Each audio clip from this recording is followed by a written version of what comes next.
Amigos, ¿cómo están? Y muchas gracias por volver a acompañarnos en este nuevo capítulo de Camino a Palacio de Gobierno. Junto con Hugo, nuestro interés es comentarles en términos muy simples todo el proceso que siguieron diferentes personalidades para llegar a Palacio de Gobierno durante la época republicana.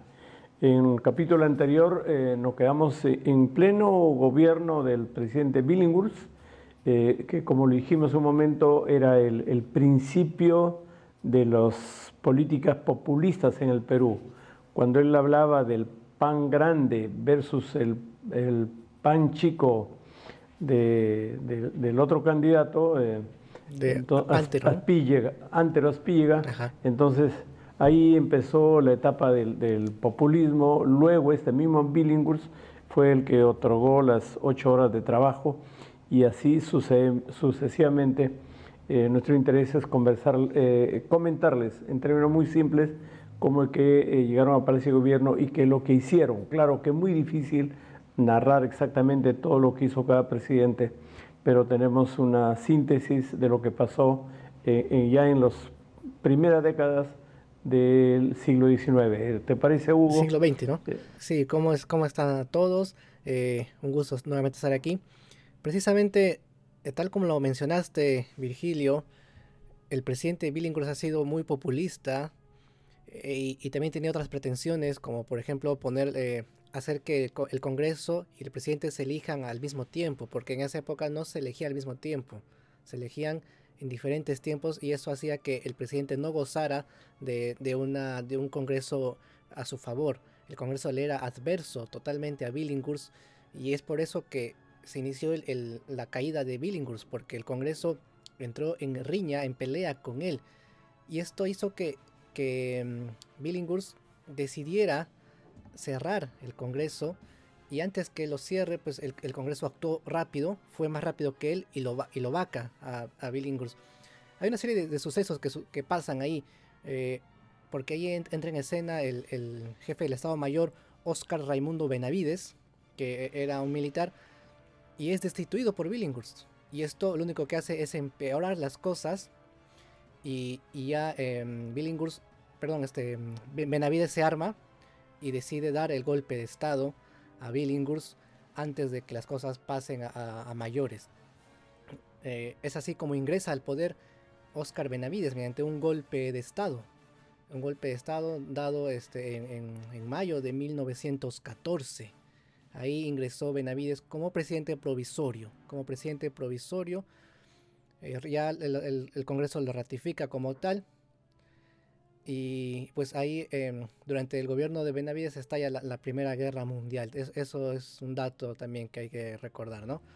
Claro, tal vez para precisar, en este periodo estamos gobernados con la Constitución de 1860, ¿no? Constitución que hasta ahora ha sido la más larga del Perú porque ha ido hasta 1920. Y en esa Constitución se establecía los gobiernos, los presidentes cada 4 años, pero además el Congreso se iba renovando cada 2 años por tercios. Entonces ahí, como tú dices, Hugo, es que no había esa complementación entre el presidente y el Congreso, porque se iban renovando constantemente y por supuesto que cada congresista venía con una visión y con unos intereses diferentes a lo que tenía cada presidente. Por eso es que hicieron la modificación de la Constitución para que adelante las elecciones sean para presidente y congresistas en forma simultánea.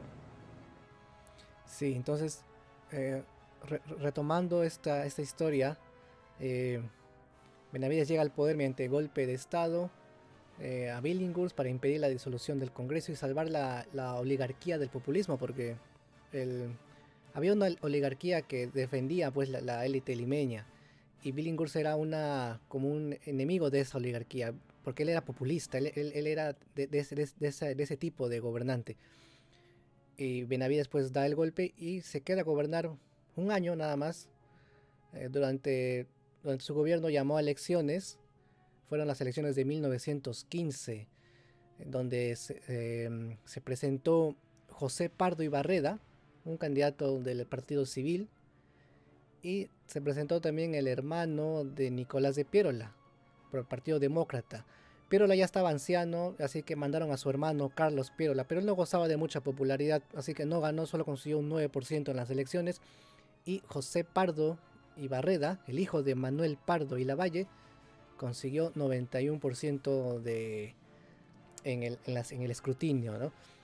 Así que en 1915 entró José Pardo Ibarreda por elección popular. Así entra a gobernar él durante un periodo de 4 años, lo cual consiguió terminar, pero antes de que termine ocurrió también algo. Durante su gobierno de José Pardo Ibarreda ocurrieron muchas cosas, por ejemplo, el problema de la brea y Pariñas lo venden a la IPC, que es la International Petroleum Company. Eso ocurre. La brea y Pariñas es un tema que ya estaba desde principios de siglo, un problema que lo arrastraron hasta la época de Velasco, ¿no? Yo no sé si algún momento lo he dicho, pero Ajá. la discusión de la Brey Pariñas viene de 1868 por allí. En vez de decir lo que realmente tenía como extensión, dijeron que tenía una extensión menor. Entonces siempre estaban aportando y contribuyendo en base a una extensión, como le decían, 10 posesiones, pero ya tenía 400 posesiones. Entonces el gobierno siempre estuvo con esos problemas y como tú dices, hasta que llegó Velasco y que puso el punto final a todas estas discusiones en 1968. Prácticamente después de 100 años de discusión se arregló el tema de la brea y Pariñas. Sí, fue algo que hemos arrastrado un siglo, ¿no? Un problema muy grande. Em, José Pardo Ibarreda, que gobernó del año 15 al 19 del siglo XX, al final de su gobierno llama a elecciones y se presenta como candidato Leguía. ¿De dónde sale Leguía? Augusto Leguía era pues ya había entrado ya había estado en las anteriores elecciones, o sea, había gobernado ya el Perú 4 años. Y después de que gobernó, Billinghurst lo mandó al exilio, estuvo en Europa dedicándose a sus negocios azucareros, él era un azucarero, ¿no? Vuelve al Perú y se presenta a las elecciones y ¿con quién compite? Contra Antero Aspíllaga, del Partido Civil. Leguía entró apoyado primero por el Partido Constitucional de Cáceres, pero luego forma su propio partido llamado el Partido Democrático Reformista, el PDR, Partido Democrático Reformista, que es un partido propio de Augusto Leguía. Y gana Leguía con un 70% versus un 30% de Aspíllaga. Estas elecciones fueron muy polémicas, ya que se creía que había un presunto fraude. Y entonces la Corte Suprema comenzó a anular votos de Leguía. Y Leguía pues temió de que el Congreso al final anule estas elecciones. Así que Leguía se adelanta y da el golpe de Estado. Él ya había sido electo, ¿no? Era electo el presidente ya virtual, ¿no? Pero ante el temor de que se anulen las elecciones, y pues en ese momento da golpe de Estado Leguía en el 1919, a pocos meses de asumir su cargo como sería normal. Leguía da golpe de Estado y de inmediato lo primero que hace es disolver el Congreso y llama a una Asamblea Nacional, que es como un Congreso Constituyente, para hacer una nueva constitución. Y la logra hacer en tiempo récord. Y esta es la Constitución de 1920. Una constitución que duró durante el periodo de Leguía nada más. Durante su oncenio nomás reinó esa constitución. Una constitución también polémica, pero tenía unas cosas importantes como ponía que el gobierno iba a ser de 5 años, ya no de 4 como era antes, sino de 5. Y además puso que el poder ejecutivo y legislativo se elegían a la vez, o sea, el presidente y el Congreso se elegían al mismo tiempo en una sola elección. Eso es algo que Billinghurst había propuesto y que, bueno, se hacía realidad en esta ocasión. Básicamente eso fue de esta constitución, el contenido. Y así inicia un periodo llamado como oncenio. El famoso oncenio de Leguía. Pero sin embargo, él creo que antes de las elecciones vuelve a cambiar algún artículo de la Constitución para permitir la reelección. Y lo reeligieron otra vez en 1924 hasta 1929. O sea, era ya la tercera vez que estaba elegido por voto popular, ¿no? La primera fue entre 1908 y 1912, la segunda en 1919 y la tercera en 1924 para irse por 5 años más hasta 1929. Sí, Leguía tenía esa ambición de quedarse en el poder a tal punto de reelegirse de manera indefinida, porque al final cambió, o sea, hizo que la Constitución esté a su favor para que se elija indefinidamente. El periodo del oncenio se enseña mucho en los colegios, en las universidades, porque es muy importante este periodo en la historia del Perú. Primero porque ocurren una serie de hechos durante este oncenio. Está, por ejemplo, el centenario de la independencia. Fue durante Leguía. Los 100 años de independencia fue durante Leguía. Ahí también en su gobierno se firmó el Laudo de París, que es otra de las, otro de los capítulos del problema de la brea y Pariñas, ¿no? Ahí se firmó el Laudo de París. Fue una dictadura el gobierno de Leguía, eso sí no hay que negarlo, fue una dictadura. El Congreso era muy sumiso, era un Congreso que había creado pues prácticamente Leguía, había convocado él. No había Pero libertad de prensa. Sí, junto con el primer centenario de la independencia, también celebró el primer centenario de la batalla de Junín y también. Ayacucho, ¿no? También en 1924. 24, sí. Y la historia dice que para el primer centenario, los gobiernos europeos trajeron grandes regalos, la Plaza Francia, la Plaza La Plaza no sé Martín, cuánto, ¿no?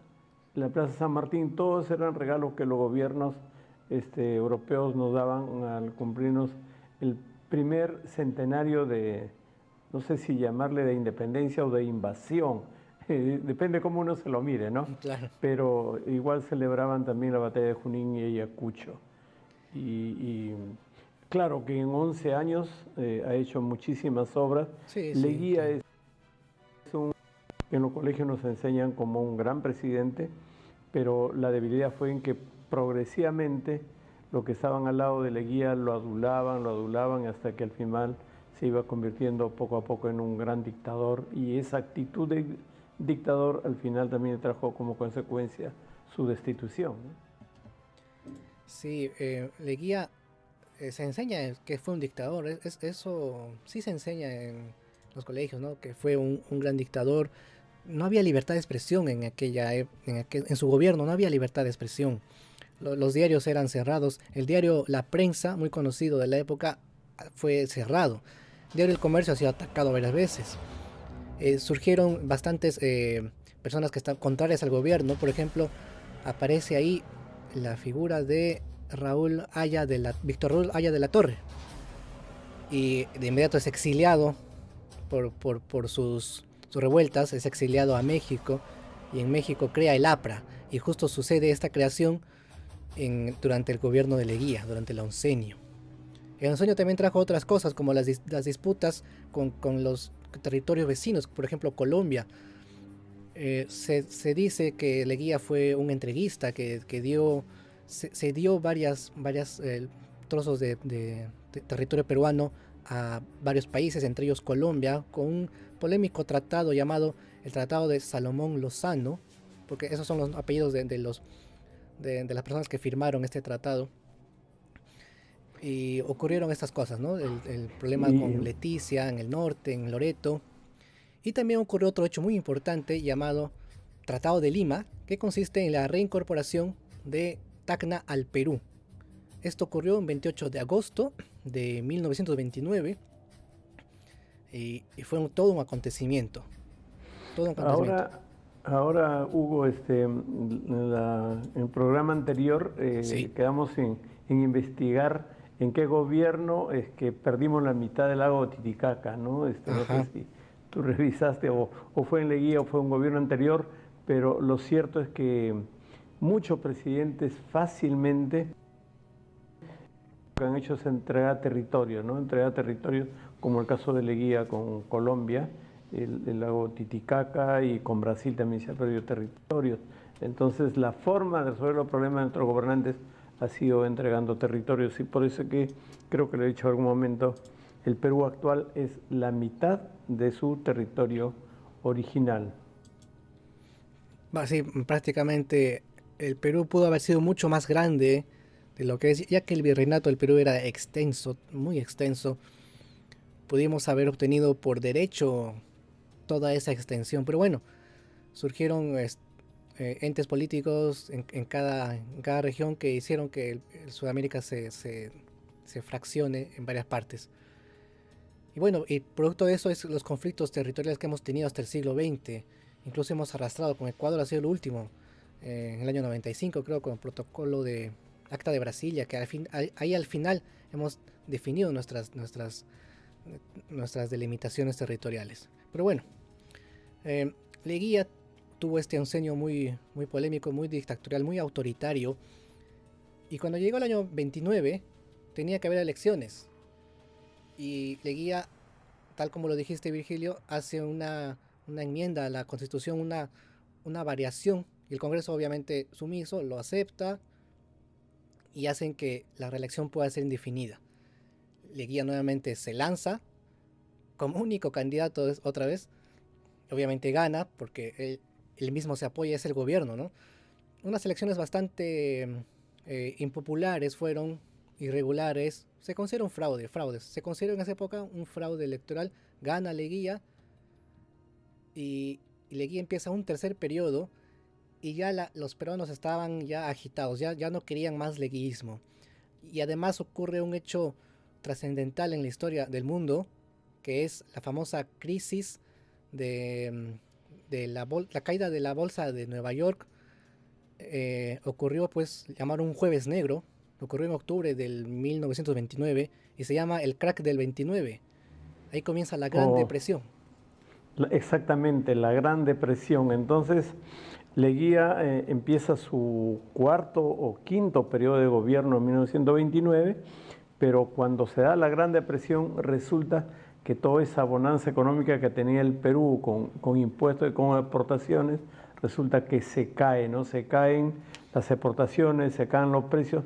Dice que muchos meses los funcionarios públicos no recibían su sueldo porque se cayó toda la economía que en ese momento dependía solo de Estados Unidos.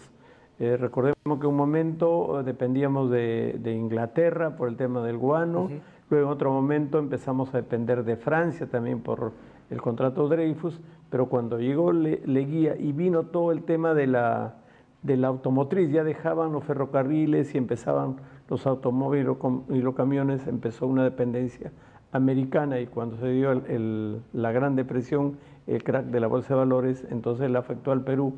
Y Leguía en ese momento tenía tres grandes factores en contra. Primero, el factor global, que era la depresión.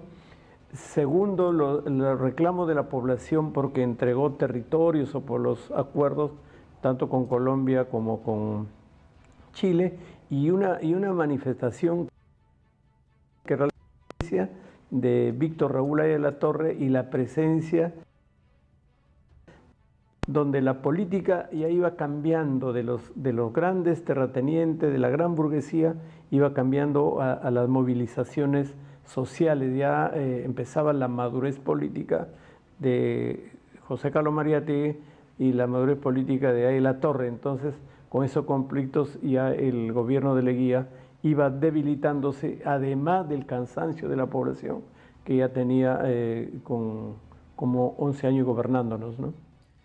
La población estaba harta del leguismo, que se iba a perdurar por 15 años, pero lo cortaron. Primero aparece un caudillo en Arequipa llamado Luis Miguel Sánchez Cerro, que se alza, se hace un llamado popular, hace un pronunciamiento en Arequipa muy populoso, como un mitin, ¿no? Hace este llamado y desafiando al gobierno. Mientras tanto, en Lima, el ejército comienza a dejar de respaldar a Leguía. Tal es así que le manda o sea, entra una comitiva del ejército donde estaba Leguía en el palacio y le exigen que firme su renuncia. Leguía ya había visto que el panorama era muy poco alentador. Así que Leguía decide renunciar. En 1930, tras 11 años de gobierno, Leguía renuncia y entra al poder un señor. Primero entra una persona del ejército llamado Manuel Ponce Brousset, un militar Manuel, arequipeño. Manuel Mario Ponce. Sí, Manuel Mario Ponce Brousset es su segundo apellido. Un militar arequipeño que fue general de división, que intercedió para el ascenso de coronel de Sánchez Cerro. Es algo curioso e irónico, porque Manuel Ponce era del gobierno, estaba con el leguismo, y le pidió a Leguía que ascienda, le sugirió que ascienda a coronel a Sánchez Cerro. Lo que no sabían era que Sánchez Cerro y Manuel Sí. Brousset o sea, Perdón, Manuel ahí, Ponce serían los ahí hay un protagonistas de la ratito, caída de Leguía. Miguel Sánchez Cerro Y era un militar que venía con propuestas también enérgicas porque en el mundo en esa época teníamos las corrientes de los gobiernos fascistas. Recordad, estaba el gobierno en Italia de Mussolini, en Alemania estaba lo de Hitler y la población del mundo está apuntando a que el gobierno sean enérgicos, fuertes, militares, y este Miguel Sánchez Cerro, piurano porque nació en el distrito de Castilla en Piura, era casi como, era un admirador del fascismo. Entonces eso facilitó su protesta en Arequipa y como tú dices, Manuel Mario Ponce era el que estaba al lado de Leguía. Dice que Leguía, antes de que Sánchez Cerro llegue a Palacio de Gobierno, lo dejó de presidente a Mario Ponce, mientras Leguía quería fugar, porque Mario Ponce le dio las facilidades para que vaya en una embarcación y vaya a Panamá. Pero llegó Sánchez Cerro a Lima y lo primero que hizo es ordenar que esa embarcación que lo trasladaba a Leguía retorne y lo tomen prisionero a Leguía. Entonces ya creo que ha sido en agosto de 1930, donde ya Leguía es apresado y Sánchez Cerro toma el gobierno prácticamente producto de un golpe de Estado.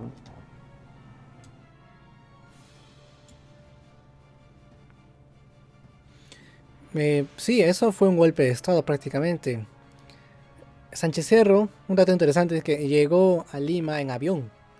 Fue una de las pocas veces que un presidente, o sea, creo que fue la primera vez que un presidente se moviliza en avión. Vino de Arequipa y llegó a Agosto de Lima. 1930. Estamos hablando del año 1930. Y sí, exactamente un 27 de agosto de 1930 llega Sánchez Cerro, ordena la captura de Leguía es capturado y el señor Manuel Ponce le entrega el poder a Sánchez Cerro, le entrega el poder, ¿no? No había otra opción, tenía que dársela, porque era la aclamación popular de que Sánchez Cerro sea el gobierno transitorio Perdón Hugo, para entonces ahí traer lo un nuevo tendríamos gobernante, a ¿no? O sea, para llamar a Manuel Mario elecciones. Ponce como presidente solo por 3 o 4 días. Del,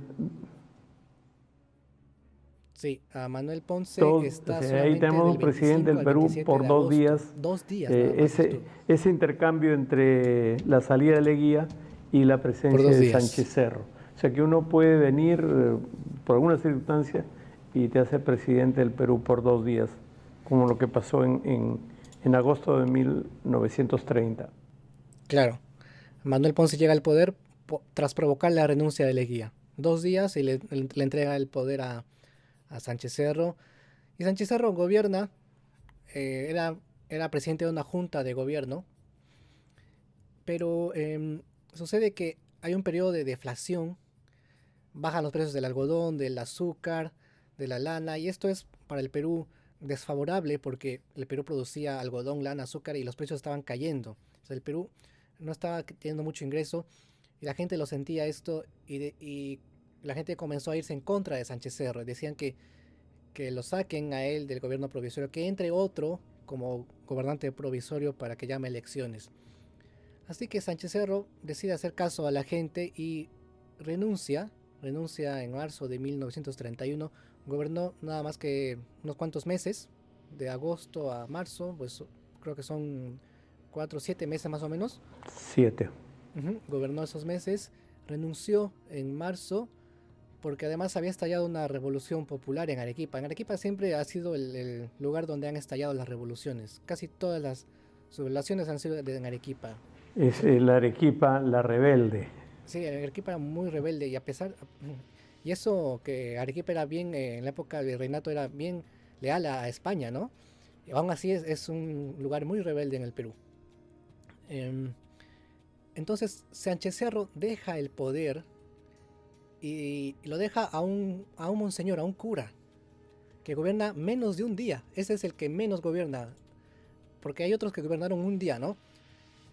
24 horas, pero este señor, el monseñor Mariano Holguín Maldonado, gobierna solamente unas horas, el 1 de marzo de 1931. Y estuvo ahí, pues, ¿por qué ingresó él? Porque era presidente de la Asamblea de Notables del Perú. Asamblea de Notables, por eso ingresa ahí, era un arequipeño también. Y él sale del poder a las pocas horas y deja que ingrese Ricardo Elías. Ricardo Elías, un abogado, magistrado que llega al poder porque era presidente de la Corte Suprema y asume la presidencia transitoria del Perú. Pero la gente en Arequipa y en todas partes del Perú no estaba de acuerdo. Ellos querían poner a un líder que se llamaba David Samanez Ocampo. Un líder, a ver, sí, un ratito para ayudarte ahí un poco. Cuéntame. Sánchez Cerro, en el golpe, o sea, como estaba como gobierno provisorio, ofreció una asamblea constituyente y no lo cumplía, ¿no? Entonces la población también empezó a protestar contra Sánchez Cerro para que cumpla con su palabra. Entonces, en ese proceso para cumplir con la palabra, es donde nombraron a este Mariano Holguín por un día, porque mientras tanto en el sur ya se había estado levantando este David Samanez Ocampo. Y como este Holguín duró solo un día en el gobierno, nombraron al señor Elías, que es nieto de un presidente Elías que ya en los años 1800. Entonces resulta, para sintetizar, de que en un mismo día, podemos decir que un mismo día, que fue el 1 de marzo, Sánchez Cerro renuncia y nombra a Mariano Holguín. Y como la población también no aceptaba a Holguín, Holguín renunció y nombraron a Ricardo Elías. O sea, podemos decir que en nuestro país, el 1 de marzo de 1931, en un día, hemos tenido 3 presidentes. Sí. Cierto. Sánchez Cerro, Holguín y don Ricardo Elías. Solo en marzo y en un día 3 presidentes. Y debemos, luego que sale Elías, entra otro señor, Gustavo Jiménez. Sí, Gustavo Adolfo Jiménez. Es un señor natural de Cerro de Pasco. Le llamaban el Zorro, ¿no? Fue militar y abogado también. Perdón, Hugo. Dime.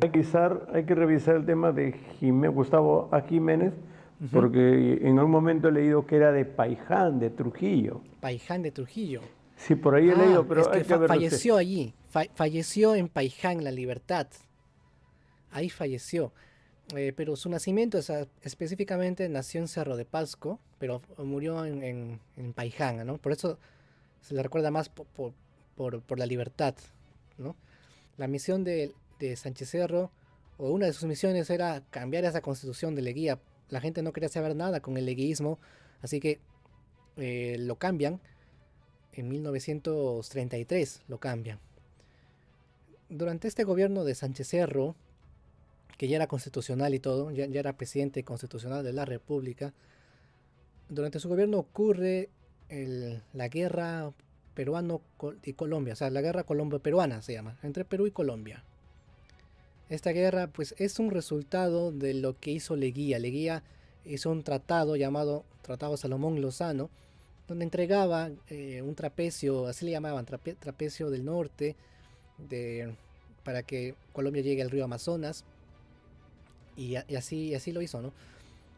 Esta guerra fue producto de eso. Es una guerra que al final no llegó a ningún acuerdo favorable a ningún país porque las cosas quedaron como estaban al inicio. Se ratificó el Tratado de Salomón Lozano que hasta el día de hoy rige. Hasta el día de hoy rige. Durante esa guerra ocurrió un hecho trascendental que es el fallecimiento de Luis Miguel Sánchez Cerro. Mejor dicho, el asesinato de Sánchez Cerro. Este asesinato ocurre un 30 de abril de 1933, cuando Sánchez Cerro había terminado apenas de pasar revisión a las tropas contra Colombia, ¿no? Entonces, en eso aparece un líder aprista, bueno, un militante aprista aparece, y le pega un tiro a Sánchez Cerro. Hasta ahora no se sabe cuáles fueron sus intenciones, no se ha encontrado relación con el APRA, no han culpado al APRA de este acto, solamente a este señor que ha cometido se puede decir, magnicidio, se podría decir, porque era un jefe de Estado el que había matado. Así que ahí está ese suceso en la historia, se cuenta este suceso del asesinato de Sánchez Cerro, que provocó también la indignación de la gente porque habían elegido, era un presidente electo que lo habían elegido, ¿no? Y eso también ocasiona que la guerra con Colombia termine de manera abrupta, porque